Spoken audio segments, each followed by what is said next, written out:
자, 하나님 말씀은 에스겔서 43장입니다. 에스겔서 43장. 자, 1절부터 몇 절 읽겠습니다.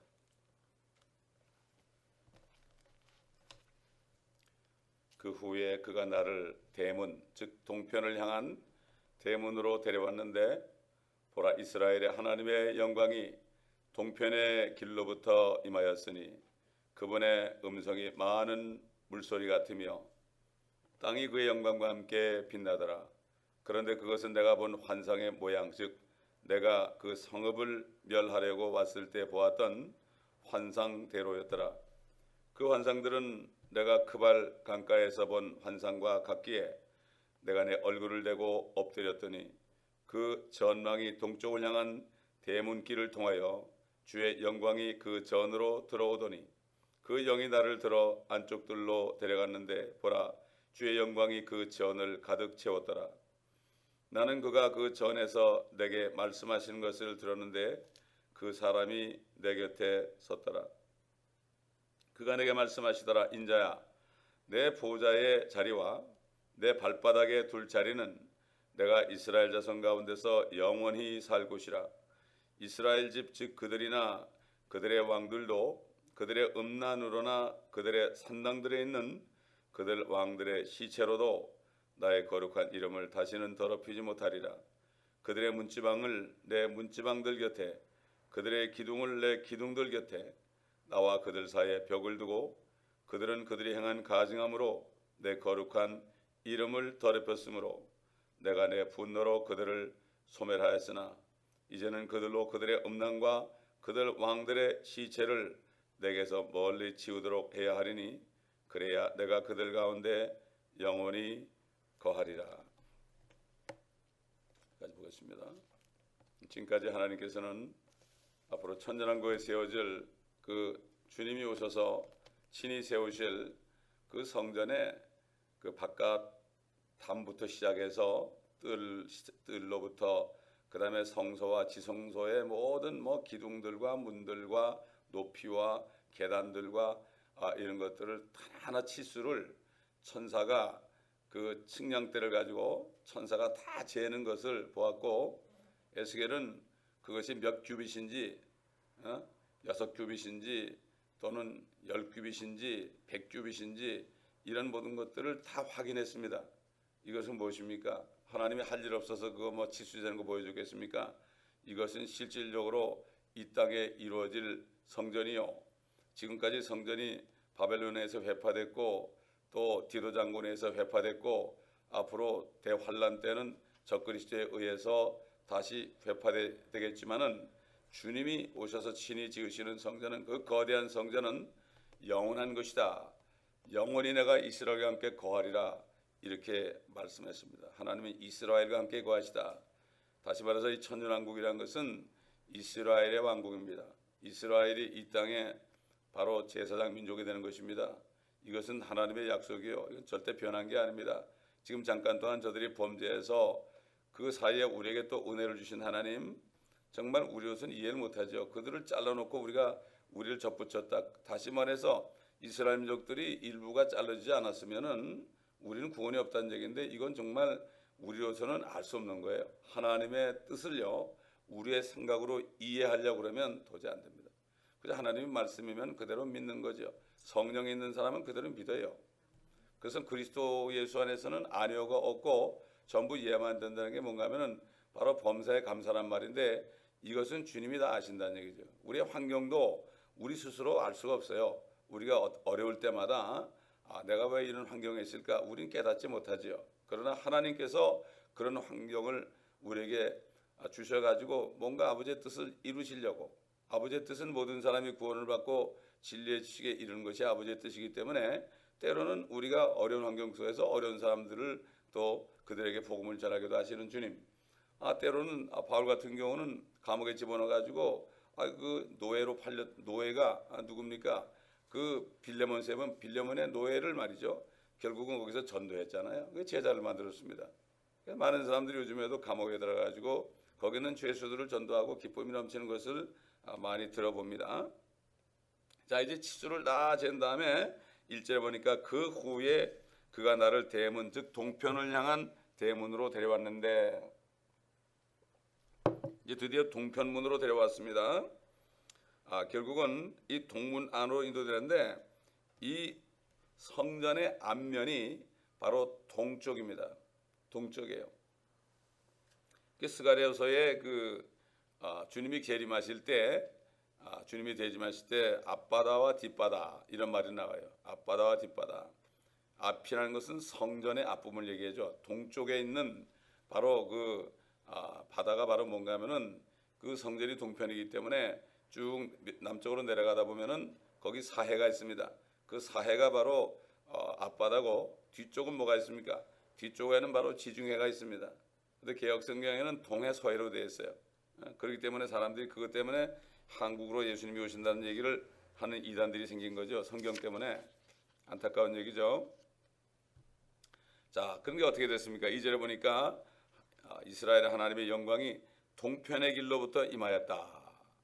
그분의 음성에 많은 물소리 같고 땅이 그의 영광과 함께 빛난다. 동편으로부터 임한다는 것을 여기서 볼 때 우리 예수님께서 나귀를 타고 예루살렘에 입성하실 때 바로 동편문으로 입성하셨습니다. 하나님께서 다시 말해서 주님이 오실 때 그 성전에 동편문으로 입성할 것을 여기서 우리가 알 수가 있습니다. 그런데 그 동편문은 지금 닫혀 있습니다.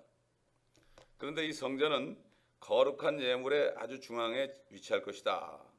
이렇게 되어 있고, 정사각형 모양의 이 거룩한 예물은 하나님께 예물로 드려지는 거룩한 구역이 있다. 예수가 45장 1절에 가면 나와요. 뒤에 가면 거룩한 구역이 있다. 그리고 이 성소는 구역 내에 위치한다. 이렇게 말씀드렸습니다. 자, 그래서 그 겟세마네 동산 올리브산에서요. 올리브산에서 이렇게 예루살렘을 내려다 보면은 그 성곽이 있잖아요. 성곽이 바로 그게 동편문입니다. 그게 바로. 결국은 그렇기 때문에 이 동편문은 올리브산 감람산에서 서쪽에 있습니다. 서쪽에. 앞으로 주님께서 그 감람산으로 올리브산으로 이제 내려앉으십니다. 그의 발이 쫙 착륙을 합니다. 그래가지고 거기서 동편문으로, 지금 우리가 얘기하는 이 에스겔 성전의 동편문으로 이제 들어오시게 될 겁니다. 바로 그 자리에는 주님이 겟세마네 동산으로 가실 때 동편문으로 빠져가지고 걸어서 제자들과 함께 기드론 골짜기를 거쳐서 그 겟세마네 동산으로 올라갔죠. 제가 이렇게 겟세마네 동산에 올라가서 주님이 기도하시는 곳에 올라가서 이렇게 내려다 보니까 예루살렘 전체가 다 보이더라고요. 주님이 거기 서서 그렇게 봤을 거 아닙니까? 거기 가보면 주님이 막 그냥 피땀 흘려 기도하는 그러한 장면을 이렇게 돌에다가 조각해 놓고, 거기에 그 올리브 나무들이, 많은 올리브 나무들이, 아직도 참 수천 년 된 올리브 나무들이 그냥 안에 고목이 다 되는데 아직도 뭐 그냥 고목인데도 아주 무성하게 자라고 있는 것을 봅니다. 그들은 분명히 예수님이 기도하는 것을 봤겠죠. 그래서 우리가 지금 얘기한 것처럼 스가랴서 14장 4절 보면 그의 발이 그날에 예루살렘 앞 동편에 있는 올리브산 위에 서시리네. 올리브산이 바로 예루살렘의 동편에 있고, 올리브산에서 예루살렘을 보게 되면 바로 서쪽에 있다. 이렇게 되지 않겠습니까? 동서가 반대니까. 여러분, 그 요한복음 15장, 16장, 17절 있잖아요. 17장, 이 세 장은 주님이 그 겟세마네 동산으로 걸어가시면서, 15장, 16장은 걸어가시면서 말씀하신 거고, 17장은 겟세마네 동산에 도착해서 기도하시는 장면입니다. 바로 이게 우리 성경을 볼 때 그것을 이렇게 상상해 봐야 돼요. 나는 참 포도나무에 너희는 가지다, 이렇게 얘기한 게 말이죠. 앉아서 한 게 아닙니다. 걸어가면서 이제 주님이 붙잡히러 오는 마지막 기도로 걸어가면서 마지막 유언이에요. 그게 요한복음 15장 16장이 굉장히 중요합니다, 여러분. 그리고 17장도 굉장히 중요하죠. 마지막 기도 아닙니까? 자, 주님께서는 다시 이 길을 거쳐서 예루살렘에는 천년왕국 성전 동쪽 문으로 들어오게 될 것이죠.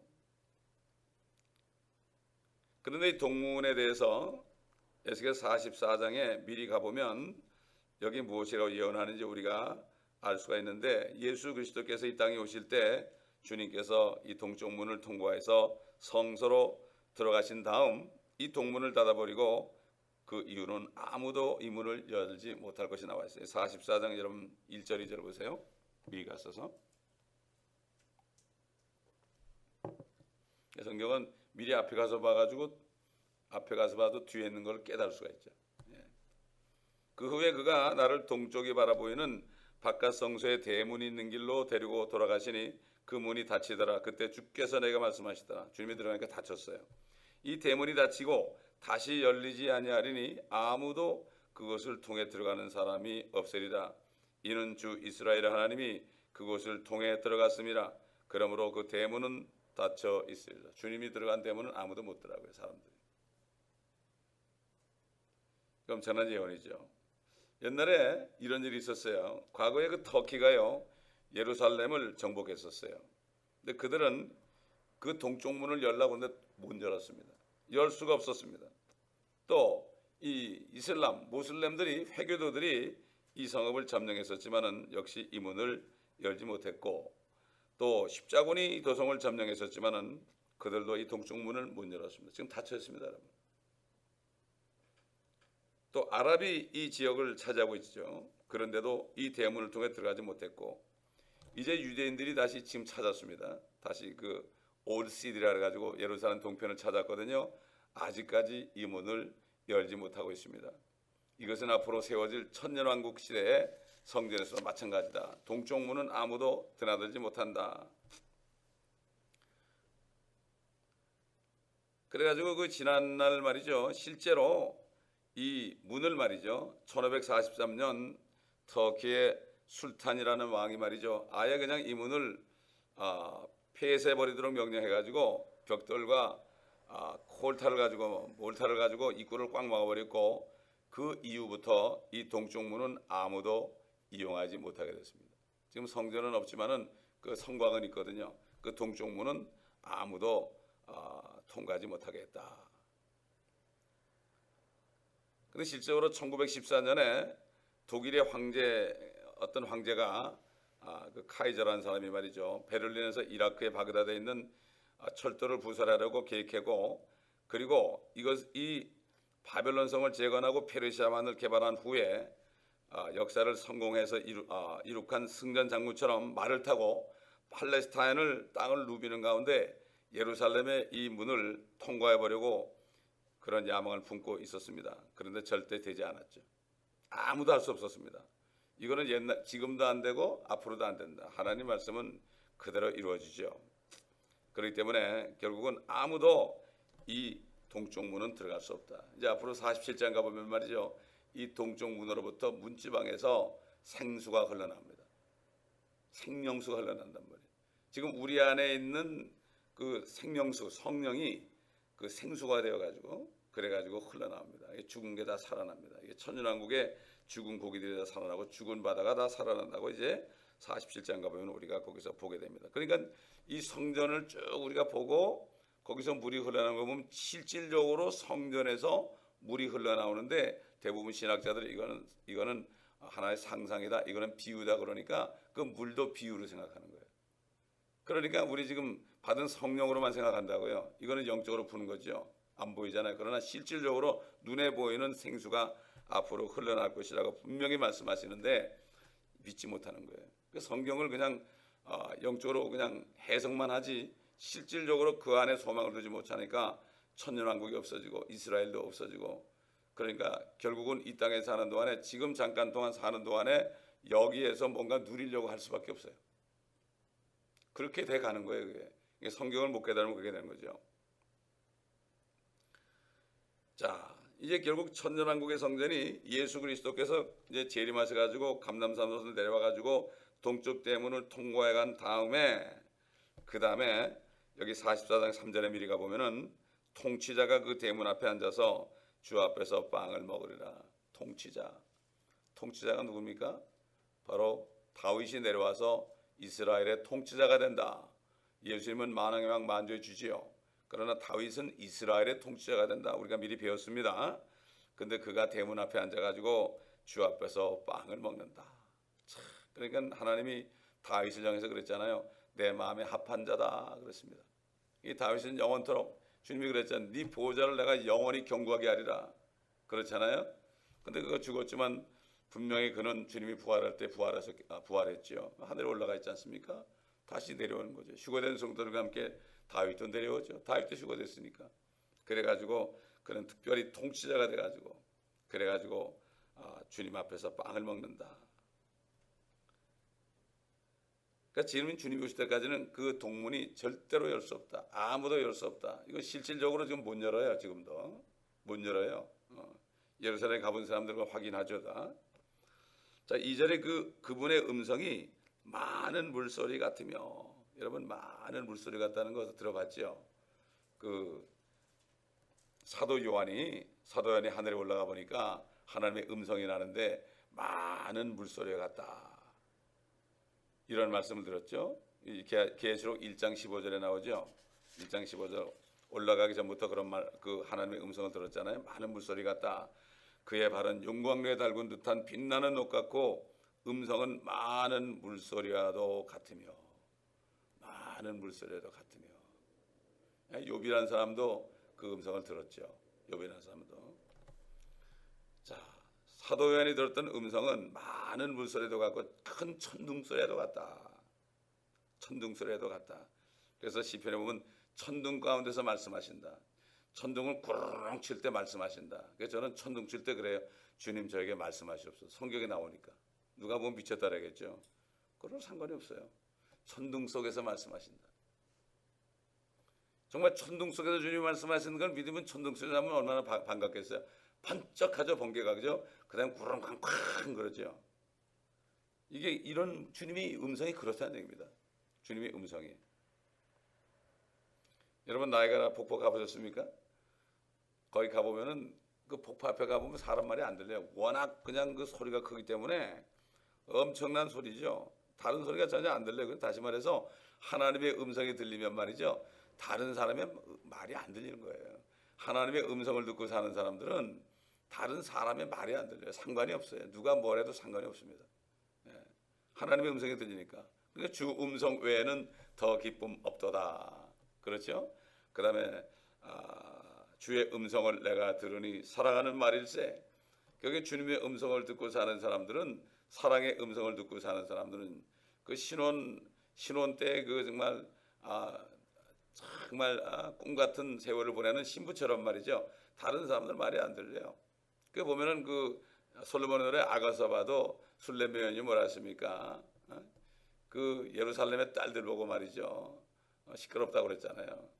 나는 바로 신랑과 같이 있는데 너희들 무슨 소리를 하느냐?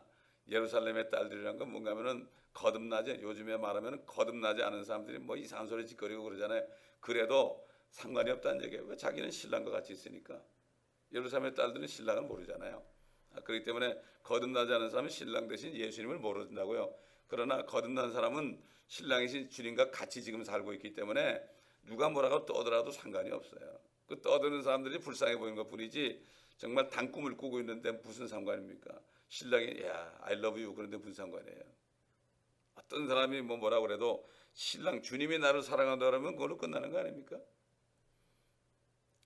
그 신혼부부가 집에 있는데 막 그냥 시집 식구들한테 막 핍박을 당하고 말이죠. 그 신부가 말이에요. 핍박을 막 당하고 있습니다. 그러면 남편이 와가지고 위로해 주잖아요. 옛날 그렇잖아요. 시부모들 뭐 올케들 이런 사람들이 얼마나 핍박을 했습니까? 그런데 그냥 하루 종일 시달리고 난 남편이 딱 와가지고 위로해 주면 그걸로 끝나는 거 아닙니까? 그러니까 살았죠.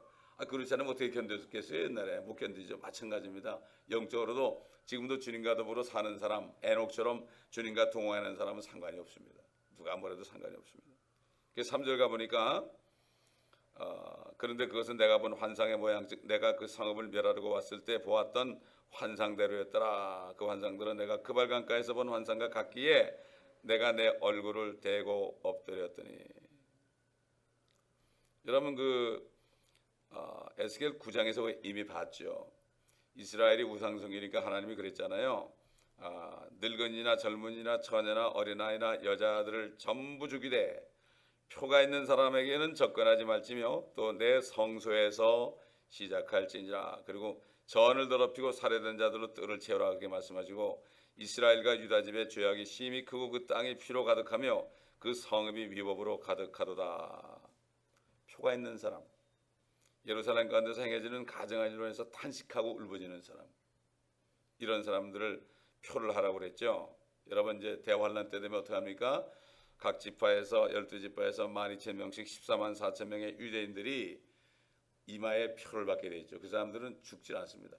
어떤 일이라도 죽지 않습니다. 그렇게 하나님이 표를 한 사람은 죽지 않아요. 바로 오늘날 뭐겠습니까, 여러분? 오늘날 성령으로 표를 한 사람들, 인을 친 사람들, 이런 사람들은 절대로 대환란에 넘어가지 않습니다. 그래가지고 죽지 않습니다. 그렇기 때문에 이거는 구약 시대나 또 지금 신약 시대나 대환란 시대나 표를 받은 사람들, 이런 사람들은 절대로 하나님이 보호자 하는 거죠. 그래서 시편 91편 보면 주는 나의 피난처에 저여 요새요 나의 하나님이십니다. 천명이 만명이 내 옆과 좌우에서 넘어질지라도 우리는 그 죄인 악인들의 보응을 눈으로 볼 것이다. 목도하리로다. 이렇게 말씀한 게 이게 다 예언적인 겁니다. 이게 다 예언적인 거죠. 성경은 대부분 다 예언이죠. 그 계시록 14장 1절 보면은 어린 양이 시온산 위에 서 있고 그와 함께 14만 4천 명이 있는데 그들의 이마에는 그의 아버지의 이름이 쓰여 있더라.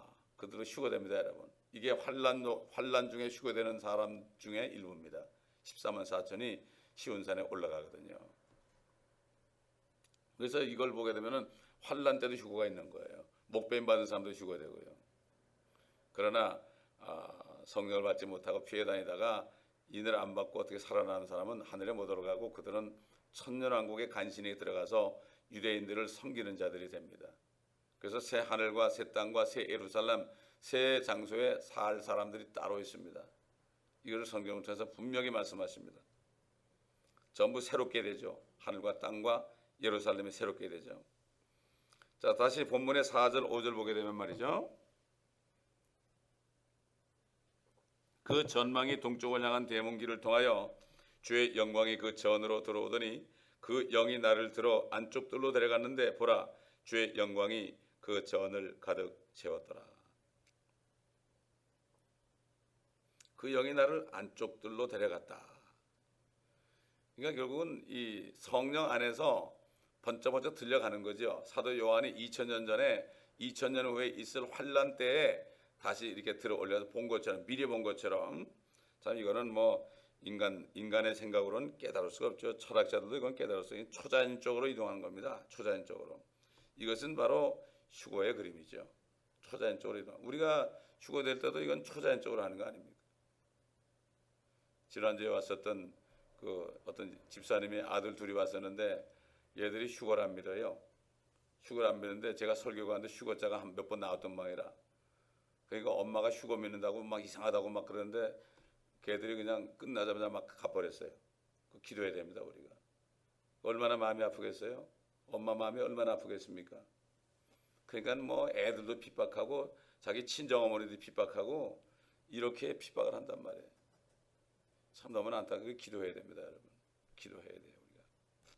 이 아이들이 왜냐하면 이 미국에 와서 난 아이들, 그래도 한국에 있다 와서 한국말 잘하는 아이들은 좀 난데 미국에서 난 아이들이 굉장히 힘들어요. 여기서 나서 초등학교 때 다니는 아이들이 교육을 이렇게 받았기 때문에 굉장히 힘듭니다.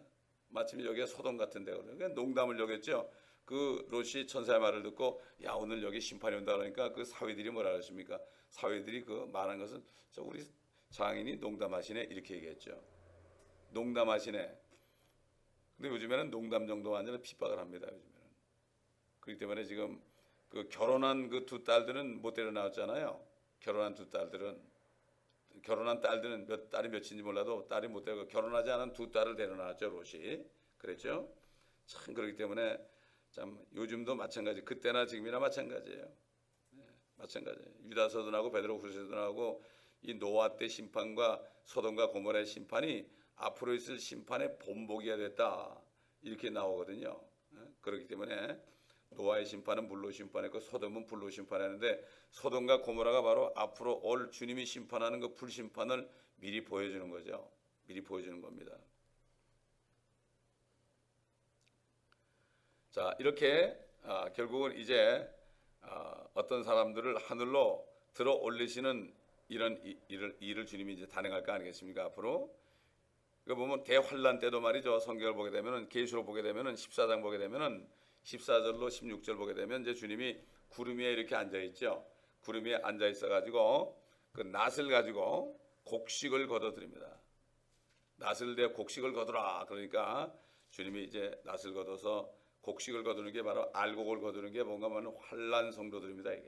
이게 환란 성도들 휴거시키는 거거든요. 그 다음에 하늘로 끌어오신 다음에 한 천사가 또 나타나 가지고 예리한 낫으로, 이제는 예리한 낫이에요. 그래 가지고 땅에 포도송이를 거두라. 그러니까 땅에 포도송이는 어디다 쳐넣습니까? 포도즙 틀에 쳐넣는 거죠. 이게 아마겟돈이죠. 그래서 발효된 포도주로 예수 그리스도의 피를 흉내내는 자들이죠. 이 발효된 포도주로 결국은 그게 뭡니까? 이 피가 나는 거죠. 피가 포도송에서 피가 나는 거죠.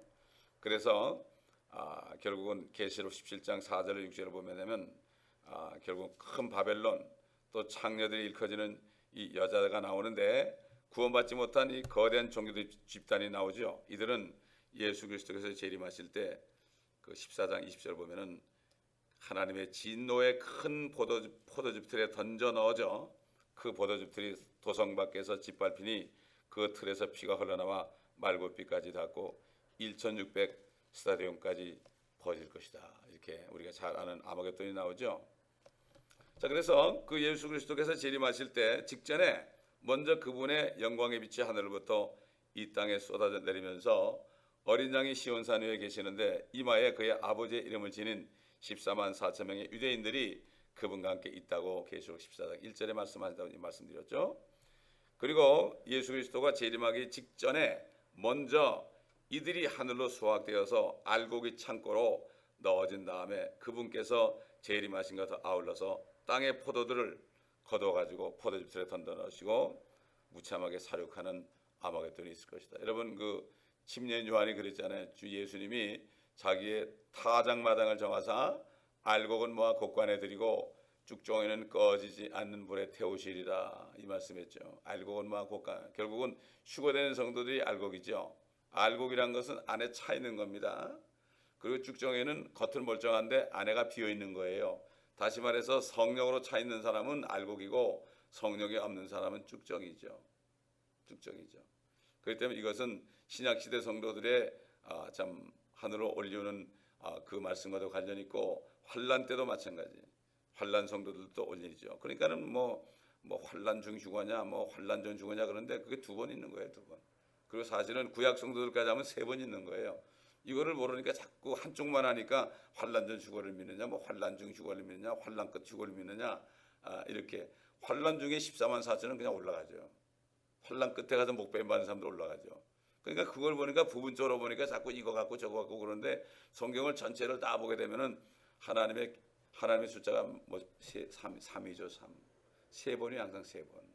참 이게 신비로운 겁니다. 이게 신비로운 거예요. 하나님의 숫자가 3이고요. 사람의 숫자가 4시거든요. 그렇기 때문에 3과 4가 합하면 어떻게 돼요? 하나님과 사람이 합하니까 완전수가 되는 거예요. 이게 그래서 7이 되는 거죠. 7로 다 이루어지는 거죠.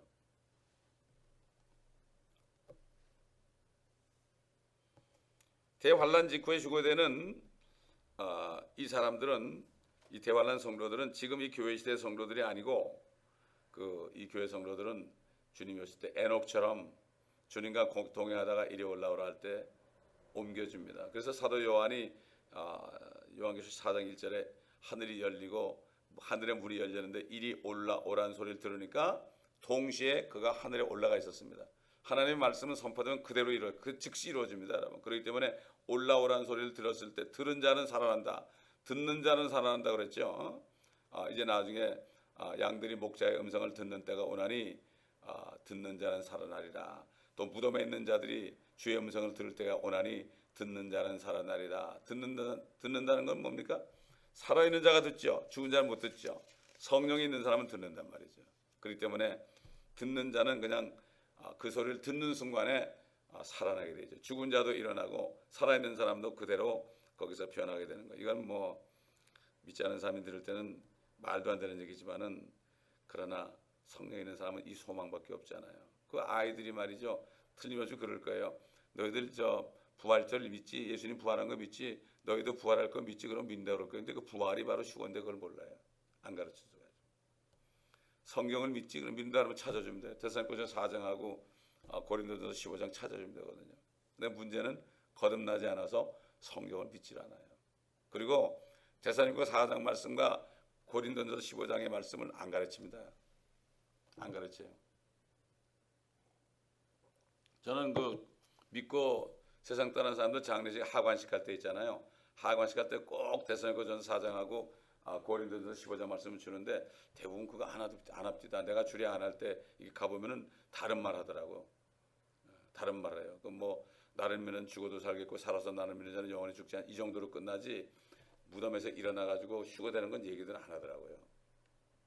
참 그게 그렇게 하니까 이게 사단이 못하도록 딱 막아놓은 거예요. 그게.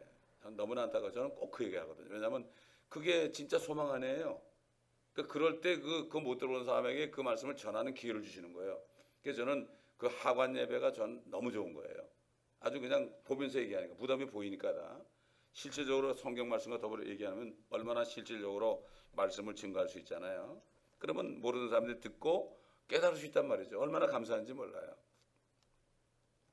사절 보니까 그 전망이 동쪽으로 향한 대문길을 통하여 주의 영광이 그 전으로 들어오더니, 주님께서 예림하시면 성전 동쪽문을 통해서 그 전으로 들어가시고, 그리고 그 다음에는 동쪽문이 다시 닫힐 것이다. 44장 1절에 보면은 아까 읽었죠. 44장 1절에 그 후에 그가 나를 동쪽이 바라보이는 바깥 성소 대문에 있는 길로 데리고 돌아가시니 그 문이 닫히더라. 동쪽은 닫힌다. 이 대문은 주님만 들어가는 길입니다. 왕의 문입니다. 왕의 문은 함부로 아무나 못 들어가죠. 그 때문에 사람들은 북문이냐 남문이냐 이쪽으로 통과합니다. 근데 서쪽 문은 그건 문이 없죠. 닫혀 있죠. 그렇기 때문에 북문이나 남문을 통해서 사람들이 들어가야죠. 성전에 들어갈 때 절대로 동쪽 문을 통해서 못 들어간다. 그래서 이걸 알려주기 위해서 지금 예루살렘의 동편문이 닫혀 있습니다.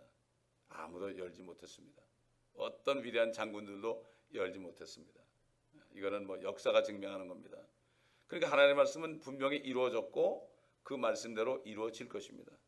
그렇기 때문에 성경을 보면은 이루어진 말씀이 있고 이루어지지 않은 말씀이 있죠. 그러니까 이루어진 것을 볼 때 우리는 이 말씀이 우리 눈에는 안 보일지라도 분명히 이루어질 것을 믿게 되어 있는 것입니다. 그렇기 때문에 우리가 성경을 배워야 되는 거예요. 성경을 읽다 보면 이루어진 말씀이 있고 이루어지지 않은 말씀이 있잖아요. 이걸 보면서 우리가 확증하는 거죠. 이게 믿음이 생기는 거예요. 하나님의 말씀을 내가 들을 때 믿음이 생기는 거예요. 그럼 믿음은 어떻게 해요? 들음에서 나고, 들음은 하나님의 말씀이다. 다시 말해서 하나님의 말씀을 많이 들을수록 하나님께 대한 믿음이 더 나오죠. 세상 걸 많이 들으면 세상을 자꾸 믿게 되고 의지하게 되죠. 사람 말을 많이 들으면 사람 의지하게 돼 있고, 하나님 말씀 들으면 하나님만 의지하게 되어 있습니다. 이것은 우리가 자유의지를 가지고 옛날 에덴 동산의 아담과 이브처럼 생명과를 위해서 먹어야 되는 거예요. 생명과가 어디 있습니까? 바로 이 생명과는 하나님의 말씀입니다. 이 말씀을 많이 먹는 사람은 하나님 편에 서게 있지만 선악과가 뭐지요? 세상은 선악을 분별한 선악, 전부 선악 아닙니까? 전부 선악이에요. 여러분 보세요. 모든 세상의 드라마라든가 이런 스토리가, 소설책이 뭡니까? 권성징악이에요. 선을 권하고 악을 징후하는 겁니다. 그게 멋진 것 같지만 말이죠. 사실은 그게 어디서 나왔습니까? 에덴 동산에서 선악과를 먹은 자연인들이 결국 생각하는 게 그 정도밖에 안 됩니다. 그렇기 때문에 도덕적으로밖에 못 가르칩니다. 인간의 편에서 선과 악을 구분하는 게 바로 철학 아니겠습니까? 그렇죠? 철학이에요. 그렇기 때문에 우리는 이 하나님의 생명과를 계속 먹어야만 우리는 주님과 함께 동행하는 삶을 살 수가 있습니다. 그러나 하나님의 자녀들일지라도 생명과를 안 먹고 자꾸 선악과를 먹게 되면 어때요? 하나님의 임재가 없어져 버려요. 그래 교제가 끊어지는 거예요. 마치 에덴에서 쫓겨난 것처럼. 그러니까 똑같아요. 그때나 지금이나. 뭐 그때 아담과 이브 뭐 할아버지 할머니 욕할 필요 없어요. 지금 우리가 잘못하면 그 꼴이 될 수 있습니다. 교제가 끊어지면 이건 고통. 하나님과 교제가 끊어지면 이건 지옥이에요, 지옥. 그래서 정말 성령 충만한 정도는 그러죠.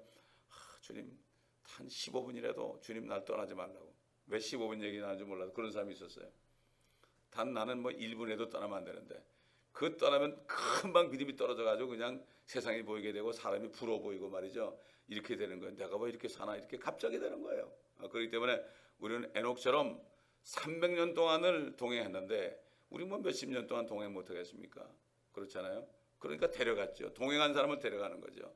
그 하나님의 아들들은 성령으로 인도함을 받는다 그랬습니다. 기도하겠습니다. 아버지 하나님 감사합니다. 오늘 말씀을 통하여 이 천년왕국에 세워질 성전이 진정한 눈에 보이는 성전이요 주님이 이스라엘과 더불어 영원히 거하신다고 그랬고 주님께서는 이 동쪽 문을 통하여 들어오신다고 말씀하셨나이다. 아버지 하나님 정말 우리가 구약을 통하여 또 복음서를 통하여 특별히 요한복음을 통하여 주님이 걸어가시던 그 장면을 생각해 보며 다시 주님이 올리브산에 내려오셔가지고 그곳으로 하얀 말을 타고 휴거된 성도들과 함께 그 문으로 들어가는 이러한 역사를 우리가 보게 될 것을 기다립니다. 아버지 하나님 이것을 깨닫지 못하는 분들이 있습니까? 기억하여 주시고 아버지 주일에 왔던 젊은이들 깨닫지 못하고 나갔습니다. 저들을 불쌍히 여겨 주시옵시고 성령님 이곳에 발을 붙인 사람들은 한 사람도 빠짐없이 모두가 다 진리를 깨닫게 도와 주옵소서. 다 구원받게 도와 주시옵소서. 주님 놓치지 마시옵소서. 아버지 우리가 주님과 구합니다. 이곳에 발을 들였던 모든 사람들 이곳에 나간 사람들까지도 아버지 하나님 그들을 불쌍히 여겨 주시옵시고 그들이 진리를 깨달아 알게 하여 주시옵소서. 사단이 이 말씀을 깨닫지 못하도록 아버지의 눈을 흐려놓고 귀를 막아놓지만은 주님이 문을 여시면 눈을 여시고 귀를 여시면 아무도 닫을 자가 없습니다. 저들의 눈과 귀를 활짝 열어 주옵시사 깨닫게 도와주시옵시고 저들이 부지불식간에 성경을 읽다가 아버지 하나님 주님을 믿는 역사가 일어나게 도와주시옵소서. 감사드리며 예수 그리스도의 이름으로 기도드립니다. 아멘. 우리 주여 한번 기도할 때 특별히 이 교회 왔다 간 사람들 믿지 못하는 사람들 기억해 달라고 또 아직도 이 교회에 있는 사람들 가운데 아직도 확실하지 않은 사람들 저들에게 은혜를 부어달라고 또 이 말씀을 듣는 수많은 사람들 어디 있든지 저들에게도 은혜를 내려달라고 간절히 주님 앞에 기도하며 우리 특별히 자녀들을 위해서 기도하겠습니다. 또 믿지 않는 또 가족들을 위해서 기도하겠습니다. 그 민집사님 그 아내가 한국 갔다 왔는데 갑자기 그냥 그 신체 검사를 했는데 이상한 병이 발명됐어요. 그 위장이